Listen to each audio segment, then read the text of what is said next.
할렐루야. 시간 함께 은혜 받으실 하나님 말씀은 창세기 18장 1절부터 10절까지의 말씀입니다. 창세기 18장 1절부터 10절까지의 말씀 다 찾으신 줄로 알고 한 목소리로 합독하시겠습니다. 야훼께서 마므레의 상수리 나무들이 있는 곳에서 아브라함에게 나타나시니라. 날이 뜨거울 때에 그가 장막문에 앉아 있다가 눈을 들어본즉 사람 셋이 맞은편에 서 있는지라. 그가 그들을 보자 곧 장막문에서 달려나가 영접하며 몸을 땅에 굽혀 이르되, 내 주여, 내가 주께 은혜를 입었사오면 원하건대 종을 떠나 지나가지 마시옵고 물을 조금 가져오게 하사 당신들의 발을 씻으시고 나무 아래에서 쉬소서. 내가 떡을 조금 가져오리니 당신들의 마음을 상쾌하게 하신 후에 지나가소서. 당신들이 종에게 오셨음이니이다. 그들이 이르되 내 말대로 그리하라.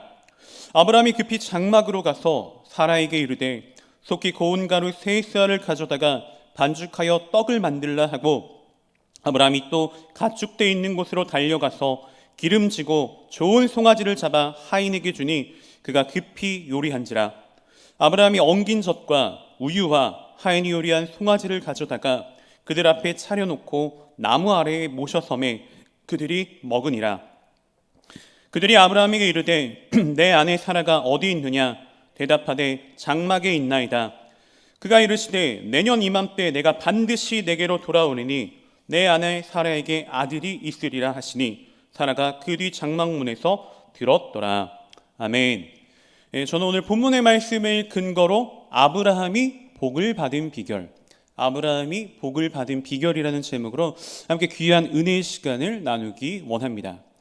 여러분, 우리가 생각하는 아브라함은 어떤 사람입니까? 우리가 생각하고 있는 아브라함은 어떤 이미지의 사람이죠? 보통 우리 그리스도인들은 아브라함에 대해서 이렇게 생각을 하고 있습니다. 믿음의 조상, 또 열국의 아버지, 또 하나님의 벗. 이렇게 아브라함을 표현하는 단어들은 매우 훌륭하다라는 것을 우리가 확인할 수 있는 것입니다. 또한 본문 다음에 나오는 내용들을 살펴보면 아브라함을 통해서 천하 만민이 복을 받게 된다라고 하는 엄청난 축복의 말씀까지도 우리는 확인해 볼 수가 있는 것입니다. 그야말로 복의 근원이 되는 믿음의 조상, 열국의 아버지 아브라함이었던 것입니다. 그런데 처음부터 아브라함이 이렇게 큰 축복을 받을 수 있었던 것은 결코 아니었습니다. 물론 하나님의 말씀에 순종하여 본토지청 아버지의 집을 떠나 약속의 땅 가나안으로 이주를 하긴 했습니다. 하지만 그의 인간적인 연약함들로 인해서 수많은 시행착오를 겪어야만 했다라는 것입니다. 하나님의 뜻을 구하지 않은 채 자기 자신의 판단대로 애굽으로 내려가 아내 사라를 바로에게 빼앗기는 그러한 실패의 경험을 하기도 했고, 또 자신의 판단대로 사라의 몸종 하갈을 통해서 이스마엘이라고 하는 하나님께서 원하지 않는 그러한 자식을 낳아 아픔을 경험해야 하기도 했습니다. 그러다 보니 약속하신 하나님의 복이, 약속받은 하나님의 복이 그에게 임하는 데까지는 무려 25년이라는 길고 긴 시간이 필요했다라는 것입니다. 그럼 어떻게 아브라함이 이제는 하나님께 이와 같은 엄청난 축복을 받을 수 있게 되었을까요? 무슨 이유 때문에 여러분은 그렇게 되었다라고 생각을 하십니까? 물론 여러 가지 이유들이 있습니다. 여러 가지 이유들이 있겠지만 오늘 본문을 통해 살펴보면 확실한 이유 한 가지를 우리가 분명하게 확인할 수 있게 되는 것입니다. 우리 또한 이 한 가지 이유를 우리의 것으로 만들어서 아브라함의 복을 함께 누릴 수 있는 축복이 임하길 소원합니다. 네, 먼저 여러분, 오늘의 본문의 앞장 창세기 17장의 내용을 살펴보면 아브람과 사레가 아브라함 또 사라로 계명되는 그러한 사건이 나옵니다. 즉 열국의 아버지, 열국의 어머니가 되는 축복을 예약받았다라는 것입니다. 그리고 그 복을 예약하신 후에 오늘 본문 가운데 하나님께서는 천사 2명을 대동하시고 아브라함에게 찾아오시는 그러한 사건이 나타납니다. 자, 본문을 보면 아브라함은 뜨거운 날씨 가운데, 무더운 날씨 가운데 자신의 장막문에 앉아 있다가 3명의 사람이 지나가는 것을 확인하게 됩니다.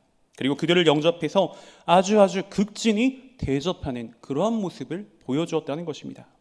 그런데 여러분, 사실 아브라함이 이 사람들을 하나님과 천사로 알고 그렇게 극진히 대접했던 것은 결코 아니었습니다. 아브라함은 그들을 그냥 단순히 지나가는 나그네로만 생각했습니다. 자, 이와 관련해 히브리서에서는 아브라함이 부지 중에, 즉 무의식 중에 천사들을 대접했다라고 설명해 주고 있습니다. 히브리서 13장 1절에서 2절의 말씀을 살펴보면 형제 사랑하기를 계속하고 손님 대접하기를 잊지 말라. 이로써 부지 중에 천사들을 대접한 이들이 있었느니라라고 말씀해 주고 계시는 것입니다. 그런데 여러분, 이때 당시 아브라함의 나이는 과연 몇 살이었을까요?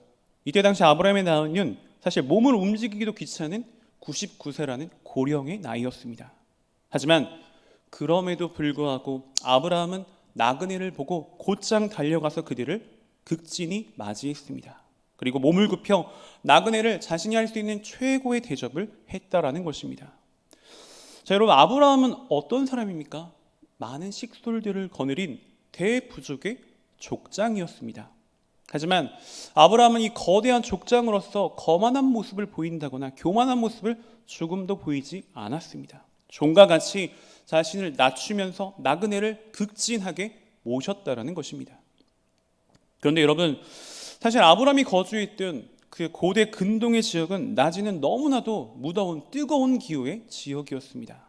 그곳에서 나그네들이 만약에 쉴 곳을 찾지 못한다면 건강에 심각한 이상이 올 수도 있는 그러한 위험한 상황이었다라는 것입니다. 물론 그 나그네들은 우리가 알다시피 하나님과 천사였기 때문에 그러한 위험에 노출되지는 않았겠지만 아브라함의 관점에서 본다면, 아브라함의 입장에서 생각했다면 당시 나그네들의 절박함을 보고 이웃 사랑을 실천했다라는 것입니다. 여러분, 성경을 보면 약자를 보호하는 성경의 분명한 가르침이 곳곳에 드러나 있습니다. 먼저 10계명만 봐도 어떻습니까? 첫 번째부터 네 번째 계명은 하나님과 우리 사이의 계명이고, 다섯 번째부터 열 번째 계명은 우리와 우리, 인간과 인간 사이의 계명입니다. 그런데 이 인간과 인간 사이의 계명 자세히 연구해 보면 공통점이 있습니다. 그것이 무엇일까요? 그것이 무엇입니까? 어떠한 힘이 있는 사람이 무력이나 또 비윤리적인 행동들을 제한하는 그러한 속성들이 있다라는 것입니다. 먼저 다섯 번째 계명이자 인간 계명의 첫 번째, 부모를 공경하라. 이 계명을 보면 여러분 어떻습니까?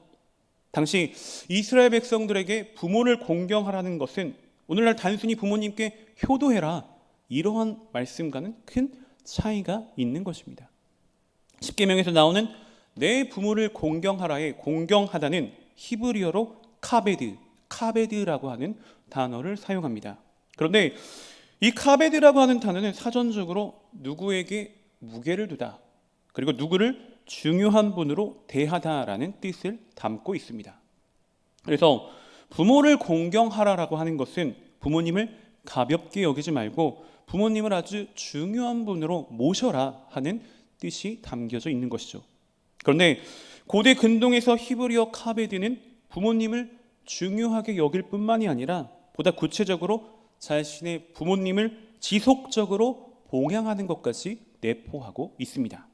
즉 노인이 된 부모에게, 노인이 되어서 힘이 없는 부모에게 정신적인 공경만 하는 것이 아니라 물질적인 봉양까지도 포함해야만 한다라는 것입니다. 그럼 여러분, 하나님께서는 왜 부모님을 정신적으로도 또 물질로도 함께 섬기라고 이와 같이 말씀하셨을까요? 우리 에스겔서 22장 7절의 말씀을 함께 살펴보겠습니다. 그들이 내 가운데에서 부모를 업신여겼으며 내 가운데서 나그네를 학대하였으며 내 가운데서 고아와 과부를 해하였도다. 여러분, 에스겔 선지자가 활동했던 당시의 시대적 상황은 부모를 업신여기고 또 나그네를 학대하고 고아와 과부를 해하는 그러한 포악한 악독한 시대였습니다. 이러한 이유들로 인해서 당시 이스라엘이 심판을 받게 된 것이기도 하다라는 것입니다. 자, 여러분, 고대 이스라엘 이스라엘에서는 나그네와 또 고아와 과부는 누군가의 도움 없이는 살아갈 수 없는 사회적인 약자들이었습니다. 이들은 고대 이스라엘의 3대 빈민층을 대표하는 그러한 부류였던 것이죠. 자, 그래서 하나님께서는 기회가 있을 때마다 나그네와 고아와 과부를 도와주라고 말씀하셨다라는 것입니다.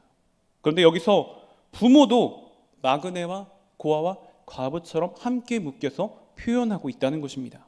왜 부모를 이들과 같이 묶어서 표현하셨을까요? 왜냐하면 노인이 된 부모는 경제력을 상실해버리는 그러한 상황에 빠지기 때문입니다. 오늘날의 현대 시대에서는 노인이 된다고 할지라도 부모님의 경제력이 자식들보단 우수한 경우가 대부분이긴 하지만, 당시 이스라엘의 농경 문화 가운데서 사회는 부모는 일을 할 수 없는 그러한 상황에 처하기 때문에 경제력을 잃어버리는 사회적 약자가 되었다라는 것입니다. 그러다 보니 먹고 살기 힘든 빠듯한 집안의 경우에서는 부모를 버리기도 하는 그런 비윤리적인 일들도 비일비재했다라는 것입니다. 그래서 하나님께서 부모를 공경하라고 하신 말씀 가운데는 단순히 부모님께 효도하는 그러한 차원을 벗어나 약자를 보호하기 원하시는 하나님의 사랑이 담겨 있다는 것도 우리가 분명히 확인할 수 있는 것입니다. 다음으로 6번째 계명인 10계명에서 살인에 관한 부분을 보면 여러분 어떻습니까? 여러분, 일반적으로 살인이라고 하는 것은 어떻게 이루어지나요? 살인이라고 하는 것은 어떻게 이루어지죠? 보통은 힘이 있는 사람이 자신보다 힘이 없는 약한 사람을 죽이는 게 살인의 일반적인 모습이라고 할 수 있습니다. 약한 사람이 강한 사람을 죽이는 건 사실 쉽지 않습니다. 자, 그럼 여러분, 성경 속에서 자신이 가지고 있는 힘을 가지고 자신보다 약한 사람에게 살인을 저지른 대표적인 인물이 있다면 여러분은 누굴 떠올리십니까? 누가 있을까요? 안타까운 부분이긴 하지만, 너무나도 안타까운 부분이긴 하지만 시편의 많은 부분을 기록한 하나님을 정말로 최선을 다해 찬양했던 다윗에 대해서 우리는 생각해 볼 수가 있게 되는 것입니다. 다윗하면 대부분이 너무나도 좋은 이미지를 가지고 있긴 하지만 사실 다윗도 참 실수가 많은 연약한 사람이었던 것입니다. 그 실수 중에 가장 큰 것이 무엇입니까? 가장 큰 실수가 무엇이죠? 우리아의 아내 밧세바를 범하고 그 죄를 덮기 위해서 우리아까지 비열한 방법으로 자신의 힘을 가지고 살인을 저지른 그러한 악독한 죄였습니다. 사무엘하 12장 7절에서 10절의 말씀을 보면 나단이 다윗에게 이르되 당신이 그 사람이라 이스라엘의 하나님 야훼께서 이와 같이 이르시기를 내가 너를 이스라엘 왕으로 기름 붓기 위하여 너를 사울의 손에서 구원하고 내 주인의 집을 내게 주고 내 주인의 아내들을 내 품에 두고 이스라엘과 유다 족속을 내게 맡겼느니라. 만일 그것이 부족하였을 것 같으면 내가 내게 이것저것을 더 주었으리라. 그러한데 어찌하여 내가 야훼의 말씀을 업신여기고 나 보기에 악을 행하였느냐? 내가 칼로 햇사람 우리아를 치되 암몬 자손의 칼로 죽이고 그의 아내를 빼앗아 내 아내로 삼았도다. 이제 내가 나를 업신여기고 햇사람 우리아의 아내를 빼앗아 내 아내로 삼았은즉 칼이 내 집에서 영원토록 떠나지 아니하리라 하셨고 라고 말씀해 주고 계십니다. 여러분, 다윗은 자신의 마음 가운데서 솟아난 욕망을 참아내지 못하고 욕망을 이겨내지 못하고 밧세바를 범하는 10계명의 7계명을 어기는 죄를 범하게 됩니다. 다시 말해 왕이라는 권력을 이용하여서 밧세바를 왕궁으로 불러오게 하고 간음죄를 저지르고 말았다는 것입니다. 그리고 계속해서 자신의 힘을 이용하여서 자신의 권력을 이용하여서 부하들을 시켜 우리아를 교묘하게 죽이는 그러한 비열한 살인까지도 서슴지 않았다는 것입니다. 그런데 여러분, 만약 다윗에게 이러한 힘이 없었다면, 왕이라는 권력이 없었다면 과연 이와 같은 죄를 지을 수 있었을까요? 아마도 이러한 파렴치한 죄를 짓지는 못했을 것입니다. 그리고 하나님께서 다윗의 이런 죄를 나단 선지자를 보내시어 왜 그렇게 크게 진노하셨을까요? 하나님께서 이스라엘 왕으로 다윗을 세운 이유는 무엇입니까? 하나님께서 주신 그 힘을 가지고 백성들을, 약한 사람들을 도우라고 주신 것인데 그 힘을 가지고 자신의 욕망을 위해서 약자를 해해버리는 악을 행했기 때문입니다. 여러분, 하나님은 어떤 하나님이라고 여러분은 생각하십니까? 하나님은 어떤 하나님이시죠? 약자를 보호하기 원하시는 사랑의 하나님이십니다. 하나님께서는 힘없고 연약한 자를 보호하기 원하시는 따뜻한 사랑의 하나님이라는 것입니다. 우리가 이것을 잘 안다면 우리 또한 어떠한 자세를 보여야 합니까? 우리 또한 약한 사람들을 도울 수 있는 그러한 사랑의 사람이 되어야만 하는 것입니다. 여러분, 이러한 다윗의 범죄와 비슷한 맥락으로 열왕기상을 가보면 아합 왕과 나봇에 관한 이야기가 나옵니다. 열왕기상 21장 2절에서 4절의 말씀을 함께 살펴보면 아합이 나봇에게 말하여 이르되 내 포도원이 내 왕궁 곁에 가까이 있으니 내게 주어 채소밭을 삼게 하라. 내가 그 대신에 그보다 더 아름다운 포도원을 내게 줄 것이요 만일 내가 좋게 여기면 그 값을 돈으로 내게 주리라.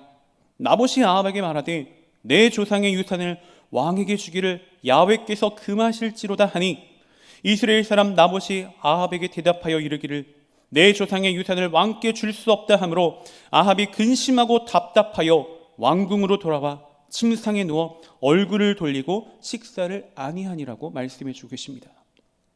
여러분, 이스라엘의 왕 아합은 왕궁 가까이에 있었던 나봇의 포도원을 보고 마음 가운데 욕심이 생기게 됩니다.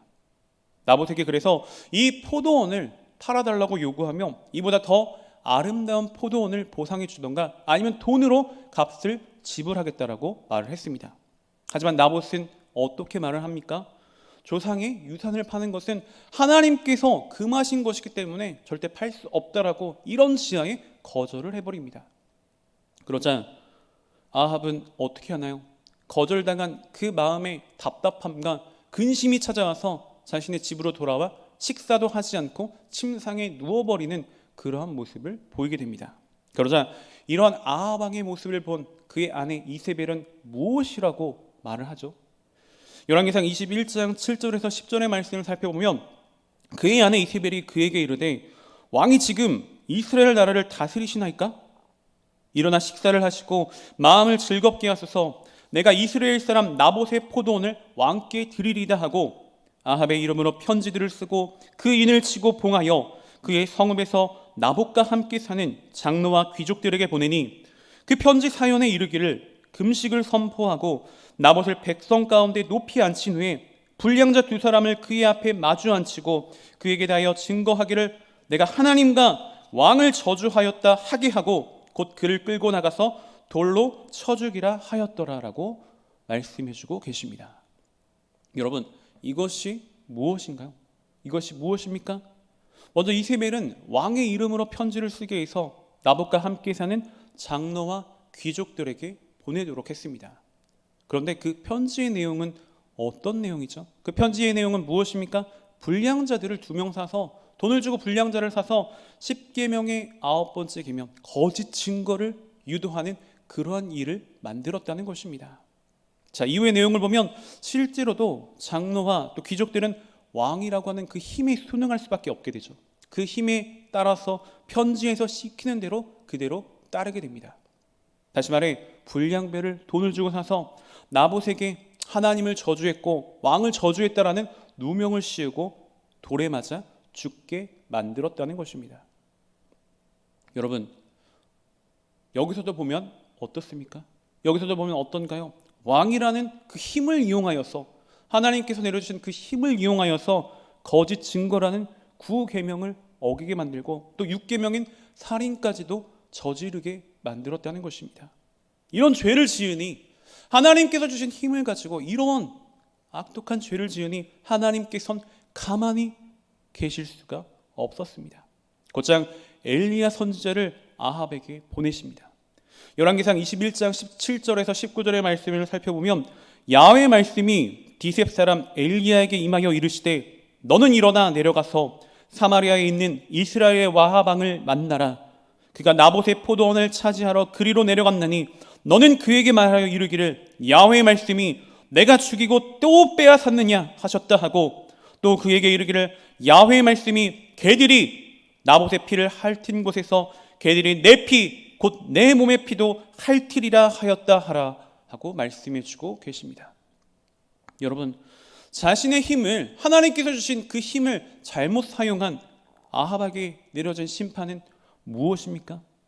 개들에게 수치를 당하는 잔혹한 심판이었습니다. 여러분, 우리 하나님은 어떤 하나님이시죠? 우리 하나님은 어떤 하나님이십니까? 우리 하나님께서는 약자를 보호하기 원하시는 따뜻한 사랑의 하나님이라는 것입니다.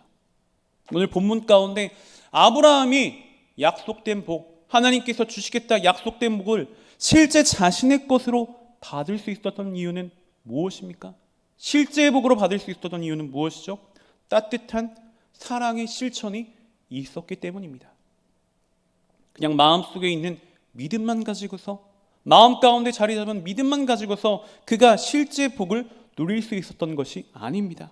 약자를 배려하는 이웃사랑의 실천이 있었을 때, 즉 행함이 있는 믿음이 나왔을 때 하나님께서 아브라함에게 예고해 놓으신 그 모든 복들을 실제 아브라함이 누릴 수 있도록 베풀어 주셨다라는 것입니다. 나아가 하나님께서는 자신이 하실 그러한 일들까지도 아브라함에게 조금도 숨기지 않으셨습니다. 창세기 18장 17절에서 19절의 말씀을 보면 야훼께서 이르시되 내가 하려는 것을 아브라함에게 숨기겠느냐? 아브라함은 강대한 나라가 되고 천하 만민은 그로 말미암아 복을 받게 될 것이 아니냐? 내가 그 자식과 권속에게 명하여 야훼의 도를 지켜 의와 공도를 행하게 하려고 그를 택하였나니 이는 나 야훼가 아브라함에게 대하여 말한 일을 이루려 함이니라. 아멘. 사랑하는 여러분, 우리가 믿음의 조상 아브라함을 살펴보게 되면 무엇을 배워야 합니까? 무엇을 배워야 되죠? 하나님께서는 아브라함에게 먼저 약속을 주시고 그 약속을 그냥 단번에 허락해 주시지는 않으셨다는 것을 우리가 먼저 배울 수 있어야 합니다. 수많은 테스트를 하시고 수많은 테스트를 아브라함에게 이루시고 그가 정말로 복을 받을 만한 큰 그릇이 되었을 때 약속한 복을 실제로 허락하여 주셨다는 것입니다. 아브라함은 당시 사회적인 약자였던 나그네들을 극진히 대접함으로 이웃 사랑을 실천했고 약속된 복을 실제 복으로 누릴 수가 있게 되었던 것입니다. 여러분, 저와 여러분 우리 모두도 하나님께 복을 약속받은 축복의 사람들입니다. 그런데 우리가 약속받은 그 수많은 복들을 실제 우리의 복으로 누리기 위해선 무엇이 필요합니까? 단순히 우리 마음 가운데 믿음만 가득하다고 해서 하나님께서 그 복을 단번에 내려주실까요? 그렇지는 않습니다. 여러분, 세상의 이치는 어떤가요? 세상의 이치는 강자에겐 약하고 약자에겐 강한 게 살아가는 어떠한 지혜라고 우리가 여기기도 합니다. 하지만 하나님께서 우리에게 바라시는 그러한 모습은 절대 그렇지가 않다라는 것을 우리가 분명히 기억할 수 있어야 합니다. 강자에게 약하고 약자에게 강해지는 것이 아니라 약자를 배려하고 약자를 도와주는 따뜻한 그러한 사랑의 사람이 되었을 때, 다시 말해 행함으로 나타나는 온전한 믿음의 사람이 되었을 때 약속된 복을 실제 우리에게 부어주신다라는 것입니다. 사랑하는 여러분, 우리는 세상의 기준으로 사는 것이 아니라 하나님께서 바라시는 그러한 기준으로, 그런 아름다운 모습으로 살아야 합니다. 그래야만 하나님께서 약속하신 그 수많은 복들을 실제 우리의 복으로 만들 수가 있게 되는 것입니다. 하나님께서 바라시는 그 따뜻한 사랑의 실천을 통하여서 약속된 하나님의 모든 복들을 실제 우리의 복으로 마음껏 누릴 수 있는 저와 여러분 우리 모두가 되시기를 주님의 이름으로 소원하고 축복하며 말씀을 마치겠습니다. 기도하겠습니다. 하나님의 사랑과 자비가 풍성하신 참 좋으신 하나님, 오늘도 저희들에게 주신 말씀을 통해 깨닫게 하시니 참으로 감사드립니다. 우리가 살아가다 보면 강자에겐 약하고 약자에겐 강하게 될 때가 참으로 많습니다. 하지만 우리가 성경의 가르침을 깊이 깨달아 더욱더 약자에게 사랑을 전할 수 있는 복된 그리스도인이 되기를 원합니다. 아브라함이 나그네를 극진히 대접함으로 약속하신 모든 복들을 실제의 복으로 누리게 되었듯이 우리 또한 하나님께서 예배하신 모든 복들을 약자에 대한 사랑의 실천을 통해 누리기를 원합니다. 우리의 믿음이 더욱더 확실해지도록 우리의 마음을 붙잡아 주시고 행함을 통해 그 믿음을 증명하고 복을 누리게 되는 아름다운 우리 모든 성도님들이 될 수 있도록 주님 인도하시고 역사하시고 축복하여 주시옵소서. 거룩하신 하나님, 이제 또 저희가 정성껏 준비한 예물을 주님 앞에 드립니다. 드려지는 모든 손길 가운데 주님의 한없는 은혜와 사랑으로 가득히 채워주시고 이 예물이 쓰여지는 모든 것 가운데 주님의 영광만이 아름답게 드러나게 하여 주시옵소서. 감사드리며 모든 말씀 살아 역사하시는 나사렛 예수 그리스도를 받들어 간절히 기도 올리옵나이다. 아멘.